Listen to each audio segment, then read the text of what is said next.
ఆదిలాబాద్ పట్టణంలోని ఇందిరా ప్రియదర్శిని స్టేడియం ఆవరణంలో ఏర్పాటు చేసిన చలవేంద్రాన్ని మంత్రి పొన్నం ప్రభాకర్ ప్రారంభించారు.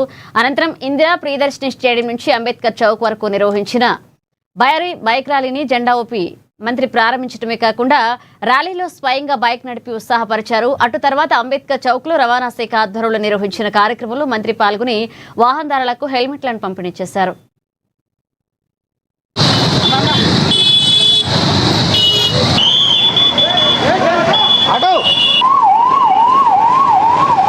రోడ్ సేఫ్టీకి సంబంధించి తెలంగాణ ప్రజాపాలన ప్రభుత్వం ఆధ్వర్యంలో ప్రజాపాలన ప్రగతి ప్రణాళిక 99 ప్రోగ్రాంలో రవాణా శాఖ, పోలీస్ శాఖ రాష్ట్ర వ్యాప్తంగా అందరికీ అవగాహన కల్పించే కార్యక్రమం తీసుకుంటూ ఉంది.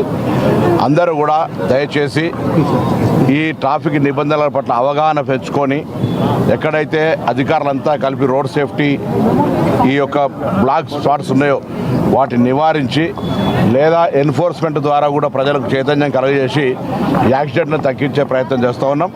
ఇది ప్రభుత్వం తీసుకునే నిర్ణయం మాత్రమే సరిపోదు, ప్రజల భాగస్వామ్యం కావాలి. అందుకే ఈ విధంగా అన్ని జిల్లాలు తిరుగుతూ ఉన్నాం, ప్రజల భాగస్వామ్యాన్ని కోరుతూ ఉన్నాం. ఒక వేగం ప్రాణం కంపేర్ చేసుకుంటే వేగం ఆనందం అనిపించిన ప్రాణం పోతే జరిగే బాధను చెప్పే ప్రయత్నం చేస్తున్నాం. కాబట్టి ట్రాఫిక్ నిబంధనలు పాటించడము, డ్రింక్ చేసి వాహనం నడపకుండా, సెల్ ఫోన్తో నడపకుండా, అదేవిధంగా సీటు బెల్ట్ ధరించడం, ఇటువంటి అన్ని కార్యక్రమాలు జరపాలని